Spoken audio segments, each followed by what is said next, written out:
நாட்டில் நல்லவங்க ஒருத்தர் 2 பேர் இருக்கிறதுனால தாங்க மழையே பெய்யுது அப்படின்னு சொல்கிறது உண்டு. நல்லார் ஒருவர் உளரேல் அவர் பொருட்டு எல்லாருக்கும் பெய்யும் மழை. சில சமயம் ரொம்ப பேர் திடீர்னு நல்லவங்களாகிடுவாங்க போல இருக்கு. அதனால தான் விடாமல் பேய் மழையாக கொட்டி தீர்த்து விடுது. எல்லாரும் நல்லவங்களாகிட்டா உலகமே தாங்காது போல இருக்க. அப்பப்போ ஒருத்தர் 2 பேர் நல்லவங்களாகணும். அப்போ தான் சீராக மழை பெய்யும். மாதத்துக்கு 3 பேர் நல்லவங்களானா மாதம் மும்மாரி பொழியும். இதெல்லாம் வேடிக்கை பேச்சு. இப்போ இதெல்லாம் ஒரு பக்கம் இருக்கட்டும். இப்போ விஷயத்துக்கு வருவோம். ஒரு கும்பலில் நல்லவன் யார் அப்படிங்கிறத எப்படி கண்டுபிடிக்கிறது? இதுக்கு ஒரு வேடிக்கை கதை உண்டு. என்னுடைய நண்பர் ஒருத்தருக்கு அவங்க பாட்டியம்மா சொன்ன கதையாக அது. அது என்ன கதைன்னா, ஒரு ஊரில் ஒரு சமயம் பலமான மழை பெய்ய ஆரம்பிச்சுட்டு தான். இடி மின்னல் ரொம்ப கடுமையாக இருந்திருக்குது. ஆரம்பித்த மழை வர வர கடுமையாக ஆகிட்டு இருக்குதே தவிர நிற்கிற பாடாக தெரியல. ஊர் ஜனங்கள்லாம் பார்த்தாங்க. இதுக்கு மேலேயும் வீட்டு உள்ள இருந்தால் ஆபத்துங்கிறத புரிஞ்சுக்கிட்டாங்க. ஏன்னா வீடெல்லாம் இடிஞ்சு விழுந்துருமோங்கிற பயம். உடனே எல்லாரும் புறப்பட்டு ஊருக்கு பொதுவாக இருந்த ஒரு மண்டபத்தில் போய் தங்கிக்கிட்டாங்க. மின்னல் கடுமையாக இருந்தது. இடி எந்த நேரத்துலையும் விழலாம்ங்கிற நிலைமை. எப்போ விழலாம்னு பார்த்துக்கிட்டு இருக்குது. அந்த மண்டபத்தில் இருந்த ஜனங்கள் மனசுக்குள்ள ஒரு பயம். நம்ம கூட்டத்தில் யாராவது ஒரு கெட்டவன் பாவம் பண்ணவன் இருந்தால் கூட இடி இந்த மண்டபத்தில் விழுந்துரும். அது எல்லாருக்கும் ஆபத்து அப்படின்னு நினச்சாங்க. சரி, இதுக்கு என்ன பண்ணலாம் அப்படின்னு யோசனை பண்ணாங்க. அந்த கூட்டத்தில் ஒரு பெரியவர் இருந்தார். அவர் ஒரு யோசனை சொன்னார். இதை பாருங்க, அதுக்கு ஒரு வழி இருக்குது. அதோ எதிர்த்தாப்புல கொஞ்சம் தூரத்தில் ஒரு உயரமாக மரம் ஒன்று இருக்குது பாருங்க. பொதுவாக இடி சுலபமாக விழறது அது மாதிரி உயரமான மரத்தில் தான். நம்ம கூட்டத்தில் இருக்கிறவங்க எல்லாரும் ஒவ்வொருத்தராக போய் அந்த மரத்தை தொட்டு விட்டு திரும்பி வந்துடணும். நம்மள பாவம் பண்ணவன் யாரோ அவன் அந்த மரத்தை தொடுற சமயத்தில் இடி விழுந்துடும். அவன் மட்டும் போயிடுவான். மண்டபத்தில் இருக்கிற நாமெல்லாம் பொழைச்சிக்கலாம் அப்படின்னு ஐடியா கொடுத்தார் அந்த பெரியவர். இது நல்ல யோசனையாக பட்டது. எல்லாரும் ஒத்துக்கிட்டாங்க. ஒவ்வொருத்தராக போய் அந்த மரத்தை தொட்டு விட்டு திரும்பி வந்தாங்க. இடி எதுவும் விழலை. இன்னமும் பாவம் பண்ண ஆசாமி அதை போய் தொடலை போல இருக்கு அப்படின்னு நினச்சிக்கிட்டாங்க. ஒவ்வொருத்தராக போகிறாங்க. எல்லாரும் போய் தொட்டுவிட்டு வந்தாச்சு. இன்னும் ஒரே ஒரு ஆசாமி தான் பாக்கி. கடைசியாக இருந்த அந்த ஆள் பயந்துட்டான். இது வரைக்கும் இடி விழலைன்னா இப்போ என்ன அர்த்தம்? இப்போ நாம தான் பாக்கி, நாம தான் தப்பு பண்ண ஆள் போல இருக்கு அப்படின்னு நினச்சிட்டான். அதனால் துணிச்சலாக போய் தொடுறதுக்கு பயந்தான். தயங்கிக்கிட்டே இருந்தான். இருந்தாலும் மற்றவங்கள்லாம் சும்மா இருப்பாங்களா? கட்டாயப்படுத்தி கழுத்தை பிடிச்சி தள்ளாத குறையா அவனை தள்ளி விட்டாங்க. போய் தொட்டுட்டு வாடான்னு. அவன் நடுங்கிட்டே போய் அந்த மரத்தை தொட்டான். அதே வினாடி ஒரு பயங்கரமான மின்னல் இடி விழுந்துட்டுது. எங்கே விழுந்தது தெரியுமா? அந்த ஆள் மேலே இல்லை, மண்டபத்தில் விழுந்தது. மண்டபத்தில் இருந்தவங்க பூரா காலி. அந்த ஒரு ஆள் மட்டும் புழைச்சிக்கிட்டான். இந்த ஒரு ஆளை காப்பாற்றுறதுக்காக தான் இடி மண்டபத்தில் விழாமல் இருந்திருக்குது. இதுதான் கதை. அதனால் நல்லவங்க எப்படியும் தப்பிச்சுக்குவாங்க அப்படிங்கிறது ஒரு நீதி. ஒருத்தன் அப்படி தான் தெருவில் நடந்து போய்கிட்டு இருந்தான். ரொம்ப நல்லவன். எதிரில் ஒருத்தன் சைக்கிளில் வந்துக்கிட்டு இருந்தான். அதில் மோதி இவன் கீழே விழுந்துட்டான். சைக்கிள்காரன் உடனே இறங்கி இவனை தூக்கி விட்டான். இவன் எழுந்திரிச்சு அவனை முறைச்சி பார்த்தான். அப்படி பார்க்காதீங்க சார், நீங்கள் ரொம்ப புண்ணியம் பண்ணியிருக்கீங்க, அதுதான் இப்போ சைக்கிளில் மோதிக்கிட்டீங்க அப்படின்றான். என்ன அப்படி சொல்கிறேன் நான்? இவன் 10 நிமிஷத்துக்கு முன்னாடி நான் லாரி ஓட்டிகிட்டு வந்தேன், அப்போ நீங்கள் எதிரில் வந்திருந்தீங்கன்னா என்ன ஆயிருக்கும் அப்படின்னானா அவன். அள்ள அள்ள குறையாதது அட்சய பாத்திரம், அது நமக்கு தெரியும், கேள்விப்பட்டிருக்கிறோம். ஆனால் போட போட நிரம்பாத ஒரு பாத்திரம் உண்டு. அது என்ன தெரியுமா? நம்மள பல பேர்கிட்ட அந்த பாத்திரம் உண்டு. அதுதான் பேராசை அப்படிங்கிற பாத்திரம். அதை நிறைவு செய்யவே முடியாது. பேராசையை பற்றி சுஃபி இலக்கியத்தில் ஒரு பிரபலமான கதை உண்டாம். அதை ஒரு பெரியவர் எடுத்து சொல்லியிருக்கிறார். ஒரு மன்னர் நகர்வலம் போயிட்டு இருக்கார். ஒரு பிச்சைக்காரன் மன்னர் எதிரில் வரான். பிச்சை போடுங்கிறான். என்னுடைய அமைதியை கெடுக்காதே போங்கிறார் மன்னர். அவன் சிரிக்கிறான். அரசே, உங்களுடைய அமைதி கெடக்கூடிய நிலையில் இருந்தால் அதுக்கு பேர் அமைதியே கிடையாது அப்படின்னானா. எதிரில் நிற்கிறது வெறும் பிச்சைக்காரன் இல்லை, யோகி அப்படிங்கிறத மன்னர் புரிஞ்சுக்கிட்டார். துறவியே, உங்களுக்கு என்ன வேணும்னாலும் கேளுங்க, கொடுக்குறேன்னாரா. அந்த துறவி மறுபடியும் சிரிக்கிறார். அரசே, உங்களால் முடியாததையெல்லாம் கொடுக்க முடியும்னு சத்தியம் செய்யாதீங்க அப்படின்னார். மன்னருக்கு கோபம் வந்துட்டுது. என்ன இவர் இப்படி சொல்கிறாரே அப்படின்னு நினைச்சார். நகர்வலத்தை பாதியிலேயே நிறுத்தினார். வாங்க அரண்மனைக்குன்னார். துறவியை அழைச்சிக்கிட்டு அரண்மனைக்கு வந்துட்டார். துறவி தன்கிட்ட இருந்த பிச்சை பாத்திரத்தை நீட்டினார். இது நிறைய எனக்கு பொற்காசுகள் வேணும் அப்படின்னாராம். அவ்வளவுதானா, இது ஒரு பெரிய காரியமா அப்படின்னு கையை தட்டினாராம் மன்னர். ஒரு பெரிய தாம்பாளம் நிறைய பொற்காசுகள் சேர்ந்தது. அதை அள்ளி போட்டார். போட போட அந்த பிச்சை பாத்திரம் நிரம்பவே இல்லை. பொற்காசுகள் போட போட அவ்வளவையும் உள்ள வாங்கிக்கிட்டே இருக்குது. அரசாங்க கஜானாவே காலி ஆயிட்டுது. மூட்டை மூட்டையா பொற்காசுகளை கொட்டி பார்த்துட்டாங்க. அது முழுங்கிக்கிட்டே இருக்குது. கடைசி வரைக்கும் அந்த பிச்சை பாத்திரம் நிரம்பவே இல்லை. அரசர்கிட்ட இருந்த கர்வம் போயிட்டுது. அப்படியே பொத்துன்னு துறவி காலில் விழுந்தார். அப்போ அந்த துறவி சொன்னாராம், மன்னா, இந்த பிச்சை பாத்திரத்தை உங்களால் மட்டும் இல்லை, வேற யாராலையும் நிரப்ப முடியாது. அதுக்கு என்ன காரணம்னா, இது சாதாரண பிச்சை பாத்திரம் இல்லை, பேராசைகளோட வாழ்ந்து செத்து போன ஒரு மனிதனின் மண்டை ஓடுது அப்படின்னாராம். பாருங்க, இதுதான் அந்த சுஃபி இலக்கிய கதை. செத்த பிறகும் நிறைவு இல்லைன்னா அது எப்பேற்பட்ட பேராசையா இருக்கும்னு யோசிச்சு பார்த்துங்க. நம்மால் ஒருத்தர் கல்யாணம் பண்ணிக்க பொண்ணு பார்த்துக்கிட்டு இருந்தார். அழகு, அறிவு, படிப்பு எதுவும் தேவையில்லை, பணம் மட்டும் இருந்தா போதும் அப்படின்னு பார்க்குறவங்க கிட்ட எல்லாம் சொல்லி வச்சார். ரொம்ப நாளைக்கு அப்புறம் ஒரு பணக்காரர் கிடைச்சார். அவர் சொன்னார், இதை பாருங்க, எனக்கு 20 வயசுல ஒரு மகள், அவளை நீங்க கல்யாணம் பண்ணிட்டா 2 லட்சம் பணம் கொடுப்பேன். 25 வயசுல ஒரு பொண்ணு, அவளை கல்யாணம் பண்ணிட்டா 2.5 லட்சம் தருவேன். 30 வயசுல ஒரு பொண்ணு இருக்கா, அவளை கல்யாணம் பண்ணிட்டா 3 லட்சம் தருவேன். என்ன சொல்ற அப்படின்னாராம். இவன் கொஞ்ச நேரம் யோசிச்சு பார்த்துருக்கான். அதுக்கப்புறம் மெதுவா அவரை நிமிர்ந்து பார்த்து, ஏன் சார், உங்ககிட்ட 50 வயசுல ஏதாவது பொண்ணு இருக்கா அப்படின்னு கேட்டானா. ஒரு பெரிய அரசன் இந்த உலகம் பூராவையும் ஆண்டுகிட்டு இருந்தான். ரொம்ப காலம் அப்படி அரசாட்சி பண்ணிக்கிட்டு இருந்தான். திடீர்னு அவனுக்கும் சில எதிரிகள் முளைச்சாங்க.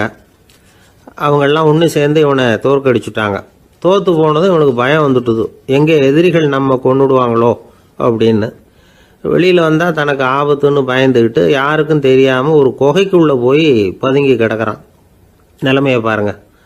முதல் நாள் அரண்மனையில் அதிகாரம் பண்ணிக்கிட்டு இருந்தவன் மறுநாள் குகையில் பயந்து போய் பதுங்கி கிடக்கிறான். ராத்திரி நேரம் வந்தது, பசி வயத்தை கிள்ளுது, பிச்சை எடுத்து சாப்பிட வேண்டிய நிலைமை. பிச்சை எடுக்கிறதுக்கு பாத்திரம் வேணுமே, என்ன பண்ணுறது அப்படின்னு அங்கேயும் இங்கேயும் பார்க்குறான். ஒரு மூலையில் யாரோ விட்டுட்டு போன ஒரு ஓடு கிடக்குது. அதை எடுத்துக்கிட்டு புறப்பட்டான். இருட்டில் வழி புரியல. ஏதோ ஒரு யூகத்தில் காலை மெதுவாக எடுத்து வச்சு நடந்து போயிட்டு இருக்கிறான். வழியில் ஒரு கருப்பு நாய் படுத்து கிடந்தது. இருட்டில் அவன் இது கண்ணுக்கு சரியாக தெரியல. அவனுக்கு தவறி போய் காலை வச்சுட்டான் அது மேலே. நாய் சும்மா இருக்குமா, வள்ளுன்னு விழுந்து கடிச்சு விட்டுது. காலை பார்க்குறான், காலத்தையும் நினச்சி பார்க்குறான். அரண்மனையில் வீரக்கழல் அணிந்த காலை உடைய மன்னா அப்படின்னு புகழ்வாங்களே புலவர்கள்லாம். ஆனால் அது இன்னைக்கு நாய் கடித்த காலம் ஆயிட்டுதே அப்படின்னு நினைக்கிறான். அது மட்டும் இல்லை, முன்னாடியெல்லாம் பொற்கிண்ணங்களில் தான் அவன் சாப்பிடுவான். ஆனால் இப்போது உடஞ்சி போன ஓட்டு, அது ஓட்டை கையில் வச்சுக்கிட்டு நிற்கிறான். அதில் யாராவது சாப்பாடு போடுவாங்களான்னு. முன்னாடியெல்லாம் நிறைய பேர் அரண்மனைக்கு வருவாங்க. அரசருக்கு காணிக்கைன்னு சொல்லி இவன் காலடியில் கொண்டாந்து கொட்டுவாங்க. அப்போல்லாம் இவன் அந்த ஜனங்களுடைய முகத்தை திரும்பி கூட பார்க்கறதில்ல, ரொம்ப கர்வமாக உட்காந்துருப்பான். அதே ஆள் இன்றைக்கி எல்லார் கண்ணுலேயும் படுறது மாதிரி பிச்சை எடுத்துக்கிட்டு இருக்கிறான்.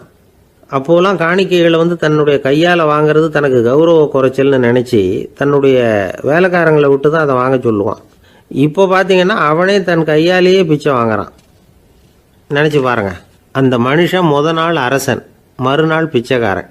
எவ்வளோ வித்தியாசம்! செல்வம் தான் இப்படி ஒரு வித்தியாசம் ஏற்படுறதுக்கு காரணம். அப்படிப்பட்ட செல்வம் வாழ்க்கையை நடத்துறதுக்கு நமக்கு தேவைதான். ஆனால் அதையே நாம் அடைய வேண்டிய பயனாக நினைக்கிறோம் பாருங்கள், அதுதான் வேடிக்கை. இதை நம்மாழ்வார் அழகாக ஒரு பாசுரத்தில் சொல்கிறார்.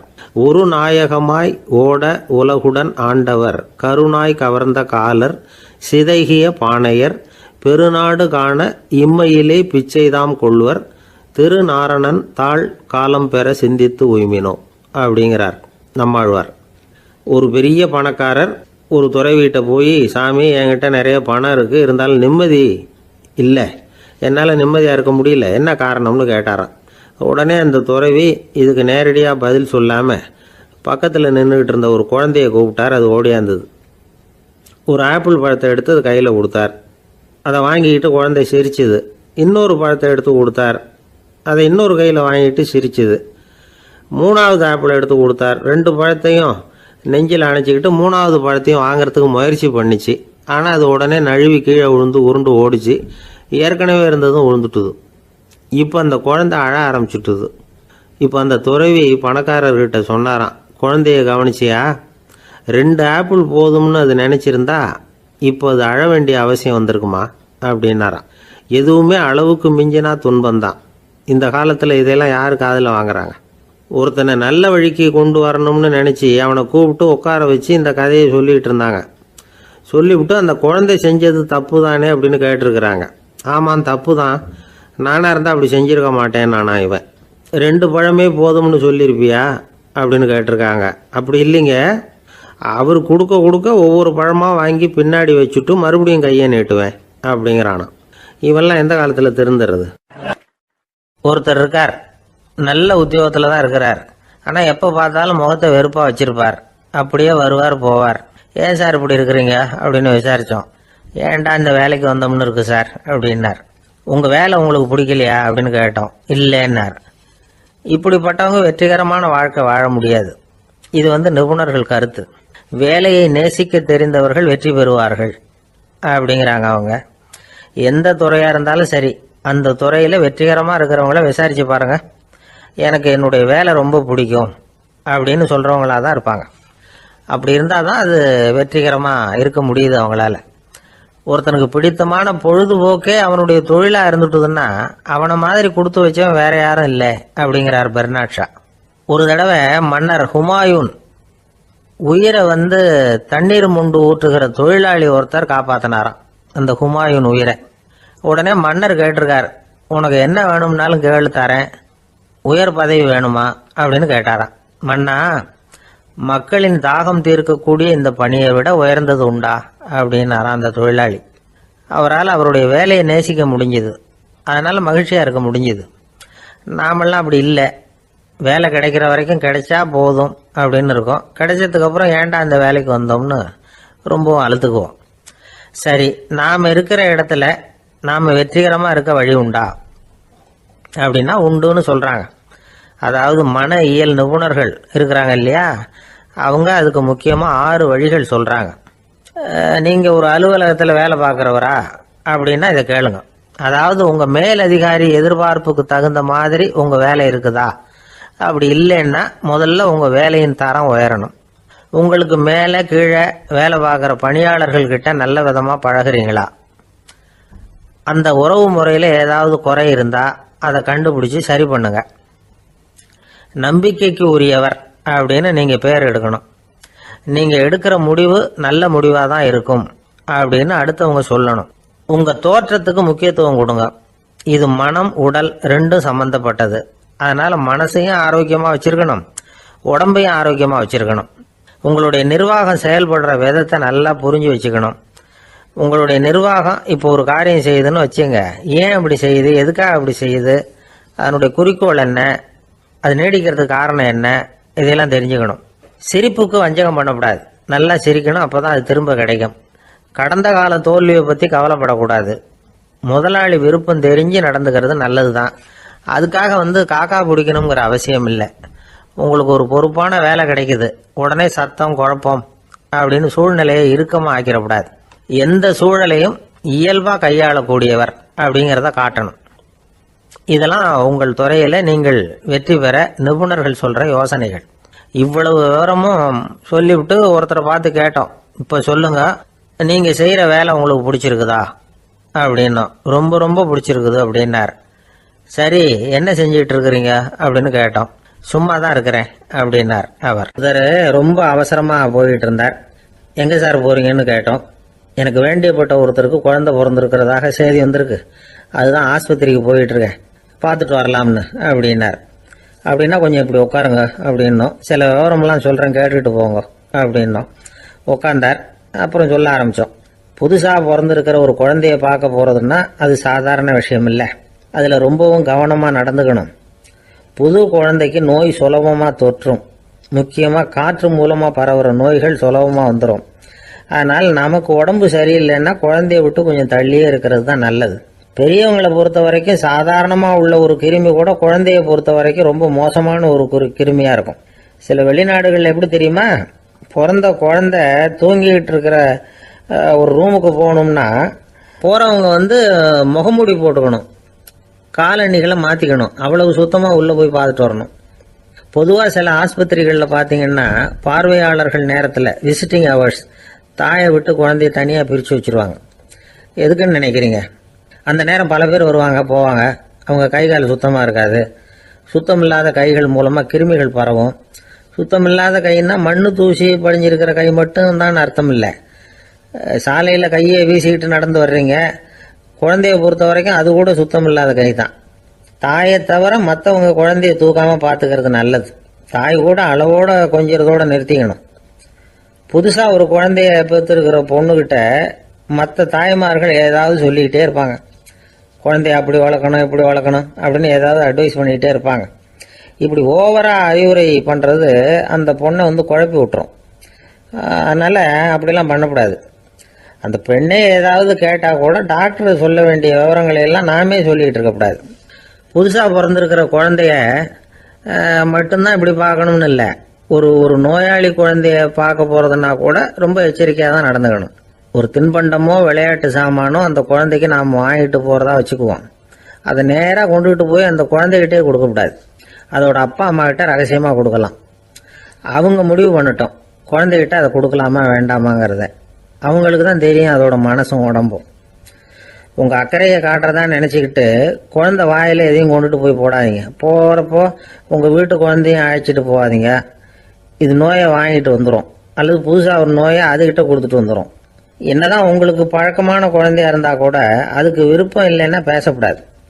அங்கே போய் அவங்க பள்ளிக்கூடத்தை ஞாபகப்படுத்திட்டு இருக்கக்கூடாது.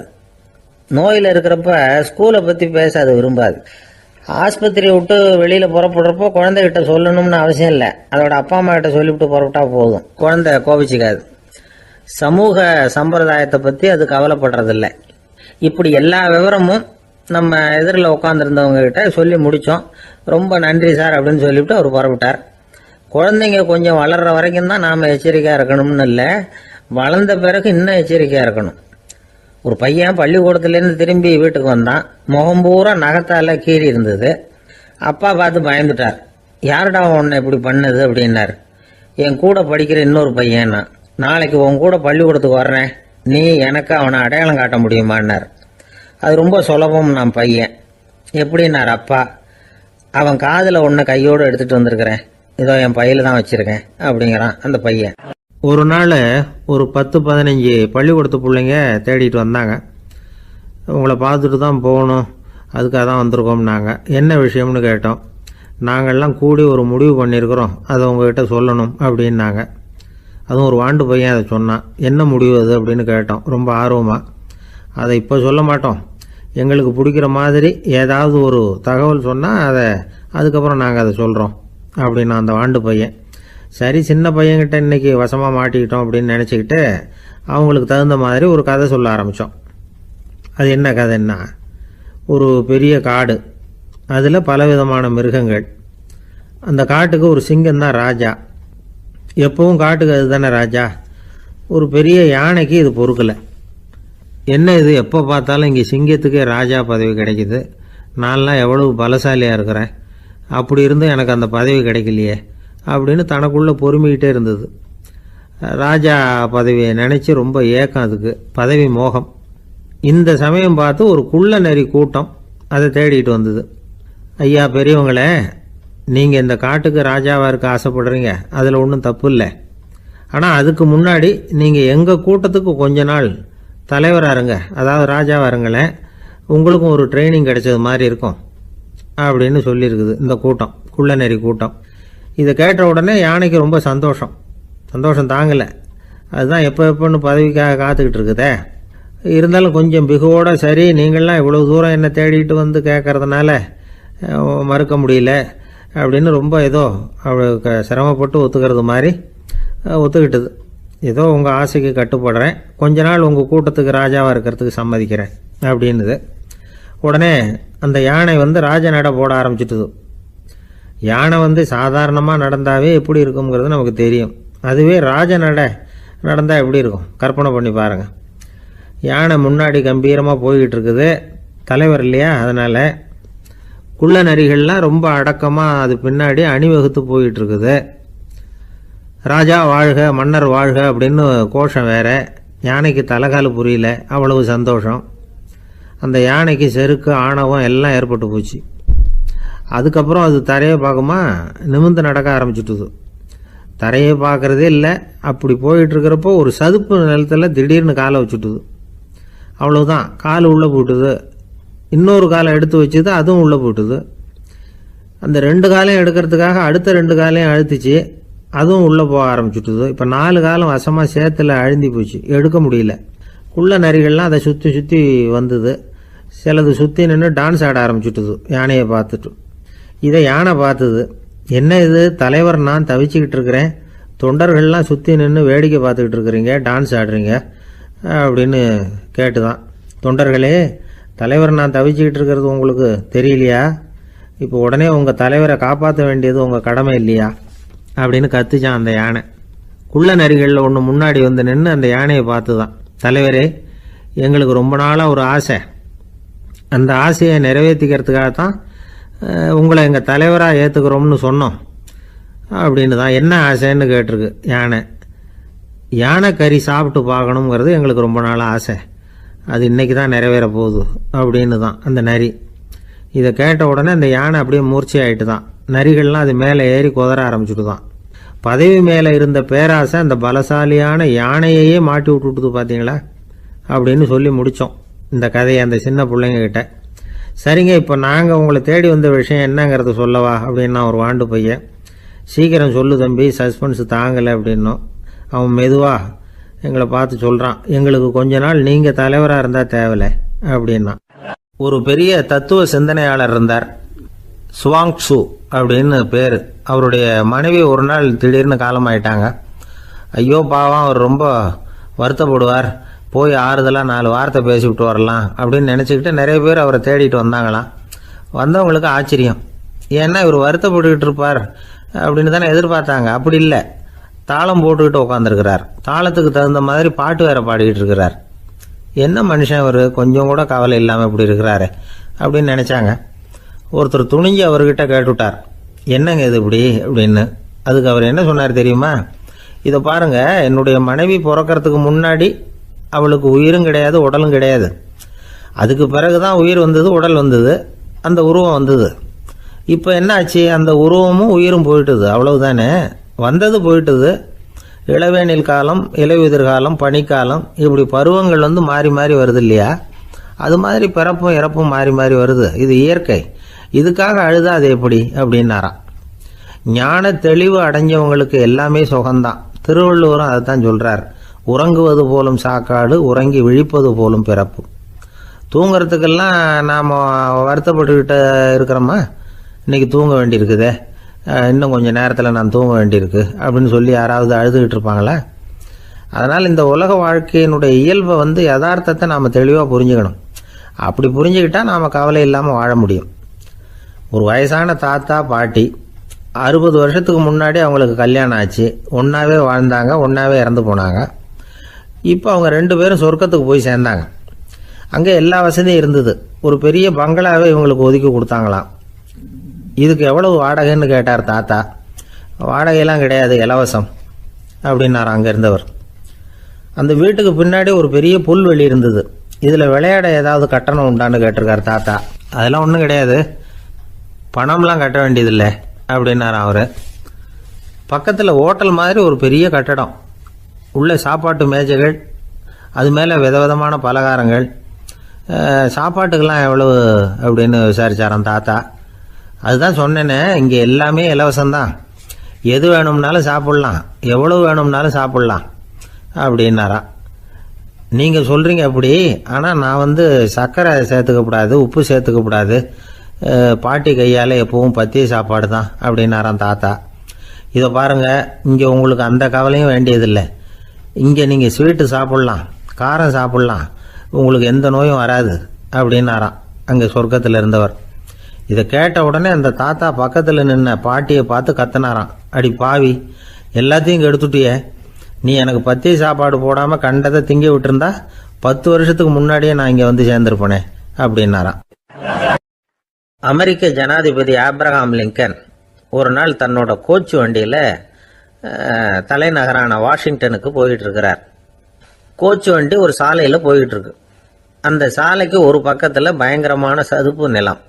சதுப்பு நிலம்னா அது புதைகுழி, புதை மணல்ங்கிறோம்ல, அது மாதிரி.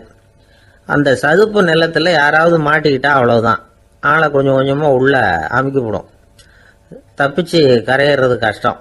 அப்படிப்பட்ட நிலம் அது. ஆப்ரஹாம் லிங்கன் ஏதோ ஒரு முக்கியமான அரசாங்க வேலையாக போயிட்டு திரும்பி வந்துகிட்டு இருக்கிறார். அதனால் அந்த சமயத்தில் அவர் விலை வசந்த ஆடைகளை அணிஞ்சிருக்கிறார். அப்படி அவர் அந்த கோச்சு வண்டியில் வந்துகிட்டு இருக்கிறாரு. அந்த சமயத்தில் ஒரு காட்சி அவர் கண்ணில் பட்டுட்டுது. என்ன தெரியுமா? ரோட்டுக்கு பக்கத்தில் இருந்த சதுப்பு நிலத்தில் ஒரு இளம் பன்றி குட்டி சிக்கிக்கிட்டு தவிச்சிக்கிட்டு இருக்குது, பரிதாபமாக கத்திக்கிட்டு இருக்குது. அதை பார்த்தார் லிங்கன். அவருக்கு என்ன மாதிரி ஆயிட்டுது. உடனே வண்டியை நிறுத்த சொன்னார். கீழே இறங்கினார். தன்னோட விலை வசந்த ஆடைகளை பற்றி லட்சியம் பண்ணவே இல்லை. தனக்கே ஆபத்து வரலாம்ங்கிறத பற்றியும் கவலைப்படலை. தான் ஒரு குடியரசுத் தலைவருங்கிறத பற்றியும் அவர் நினச்சி பார்க்கல. நேராக அந்த சதுப்பு நிலம் பக்கமாக போனார். அந்த சேத்துல இறங்கி பன்றிக்குட்டியை காப்பாற்றி கரைக்கு கொண்டுட்டு வந்து சேர்த்துட்டார். அதுக்கப்புறம் நிம்மதியாக கோச்சு வண்டியில் ஏறி வெள்ள மாளிகைக்கு வந்து சேர்ந்தார். ட்ரெஸ்ஸு, உடம்பு பூரா சேறு சகதி. பார்க்குறவங்களுக்கெல்லாம் ஆச்சரியமாக போச்சு. அவங்களுக்கு ஒன்றும் புரியல. இவர் நேராக ட்ரெஸ்ஸு மாற்றிக்கிறதுக்காக போனார். கோச்சு வண்டி ஓட்டிகிட்டு வந்தவங்கிட்ட போய் எல்லாரும் கேட்டாங்க என்ன ஆச்சு அப்படின்னு. அவர் வர்ற வழியில் நடந்த விவரத்தை சொன்னார். ஆப்ரஹாம் லிங்கனுடைய இந்த இறக்க குணத்தை எல்லாரும் பாராட்டினாங்களாம், புகழ்ந்தாங்களாம். ஆனால் இதுக்கு லிங்கன் என்ன பதில் சொன்னார் தெரியுமா? தயவு பண்ணி இந்த புகழ்ச்சியான பேச்சையெல்லாம் ஒதுக்குங்க, அதெல்லாம் வேணாம். அந்த சின்ன பிராணி சகதியில் மாட்டிக்கிட்டு துடிச்சிக்கிட்டு இருந்தது, அதை பார்த்தேன். உடனே என்னுடைய இதயத்தில் ஒரு முள்ளு தைச்சது மாதிரி ஒரு உணர்வு. அந்த முள்ளை பிடுங்கி எறிஞ்சேன், அவ்வளவுதான். உண்மையில் அந்த பிராணிக்கு நான் உதவினேங்கிறத விட எனக்கு ஏற்பட்ட இன்னலை போக்கிட்டேன் அப்படிங்கிறது தான் உண்மை. அதுதான் பொருத்தம். அப்படி இருக்கிறப்போ இதில் புகழறதுக்கு என்ன இருக்குது அப்படின்னாரு ஆப்ரஹாம் லிங்கன். எவ்வளவு யதார்த்தமான வார்த்தைகள் பாருங்க. இந்த காலத்தில் நம்மளையும் பல பேர் அப்படி உண்டு. நீச்சல் தெரியாத ஒரு ஆள் தண்ணியில் இறங்கிட்டான். தண்ணி ஆழம்ங்கிறது அப்புறமா தான் தெரிஞ்சுது. தத்தளிக்க ஆரம்பிச்சுட்டான். வாழ்னு கத்துறான். கரையில் நின்றுட்டு இருந்த ஒருத்தர் இதை பார்த்தார். உடனே அவருக்கு இதயத்தில் முள்ளு தைச்சது மாதிரி ஒரு உணர்வு. உடனே குபீர்னு தண்ணியில் பாஞ்சார். அவரை காப்பாற்றி கரைக்கு கொண்டுட்டு வந்து சேர்த்தார். இதை பார்த்துக்கிட்டு இருந்த இன்னொருத்தர் காப்பாற்றின அந்த ஆளை பாராட்டி புகழ்ந்தார். என்ன புகழாதீங்க சார் அப்படின்னார் அவர். ஏன்னு கேட்டார் இவர். நான் அந்த ஆளை ஏன் காப்பாற்றினேன் தெரியுமா? அவன் நேற்றுக்கு என்கிட்ட 300 ரூபா கடன் வாங்கியிருக்கிறான். இவன் தண்ணியில் போட்டான்னா நான் கொடுத்த கடனும் தண்ணியில் போடும். அதனால தான் விழுந்து காப்பாற்றினேன் அப்படின்னா அந்த ஆள். தேசத்து மேலேயும் தாய்மொழி பேர்லையும் செலுத்துற அன்புக்கு அபிமானம்னு பேர். தேசாபிமானம்னு சொல்றமே இதுதான். ஒரு கணவன் மனைவி பேர்ல காட்டுற அன்புக்கு காதல்னு பேரு. கடவுள் பேர்ல செலுத்துற அன்புக்கு பக்தின்னு பேரு. இப்படி அன்புல பல ரகம் இருக்கிறப்போ அதுல உள்ள வித்தியாசம் தெரியாம இடம் மாத்தி அன்பு காட்டினா இடைஞ்சல் தான். சரி, இந்த அன்பை பத்தி விஞ்ஞானம் என்ன சொல்லுது தெரியுமா? இதயத்தை பாதுகாக்கிறதுக்கு முக்கியமா தேவைப்படுற ஒண்ணு இந்த அன்புதான்னு சொல்லுது. நெதர்லாந்து விஞ்ஞானிகள் இதை ஆராய்ச்சி பண்ணியே கண்டுபிடிச்சிருக்கிறாங்க. கொஞ்சம் முயல் குட்டிகளை 2 பிரிவா பிரிச்சாங்க. 2 குரூப்புக்கும் கொழுப்பு அதிகமா உள்ள ஆகாரத்தையே கொடுத்துட்டு வந்தாங்க. ஆனா ஒரு குரூப்புக்கு வெறுமன ஆகாரத்தை கொடுத்ததோட சரி, இன்னொரு குரூப் முயல்களுக்கு ஆகாரம் கொடுத்ததோட நிறுத்திக்கல. அதுக்கு முன்னாடி கூண்டுகளை திறந்து விட்டு முயல்களை கொஞ்ச நேரம் எடுத்து கொஞ்சி விட்டு அதுக்கப்புறமா ஆகாரம் கொடுத்தாராம் ஆராய்ச்சியாளர். இந்த குரூப்புக்கு இதய பாதிப்பு 60% குறைச்சலா இருந்துதான். சில நோயாளிகளுக்கு ஹார்ட் அட்டாக் வந்தாலும் அதை தாங்கிக்கிட்டு குணமாகிற சக்தி அதிகமா இருக்குது. இது எப்படின்னு ஆராய்ச்சி பண்ணி பார்த்துருக்கிறாங்க. அவங்கெல்லாம் மனைவி தன் பேர்ல ரொம்ப அன்பா இருக்கிறதாக நினைக்கிறவங்களா இருக்கிறாங்களாம். இதய நோயாளிகள் பல பேரை சந்திச்சு இதய நோய் ஏற்பட என்ன காரணம்னு கேட்டிருக்கிறாங்க. அவங்க சொன்ன காரணம்லாம் சாப்பாடு சம்பந்தமா இல்லையா, மனைவி அன்பா இல்ல, இப்படிப்பட்ட காரணத்தை தான் சொல்றாங்களாம். அதனால இதயத்தை பாதுகாக்கணும்னு நினைக்கிறவங்க அடுத்தவங்க அன்பா இருக்கிறது மாதிரி பாத்துக்கோங்க, அதுதான் முக்கியம். ஒருத்தர் முகம் பூரா பிளாஸ்டரி போட்டுட்டு வந்தார். ரொம்ப கோபமா, என்னங்க ஆச்சுன்னு விசாரிச்சேன். எல்லாம் உங்களால தான் சார்னார். விவரமா சொல்லுங்களேன். என்ன உங்க தகவலை கேட்டுட்டு ஒரு பூனைக்குட்டியை கையில எடுத்தேன், அன்பா அதை தடவி கொடுக்கறதுக்காக. ஆனா அது முந்திக்கிட்டது, அது என் முகத்தை தடவி கொடுத்துட்டுது.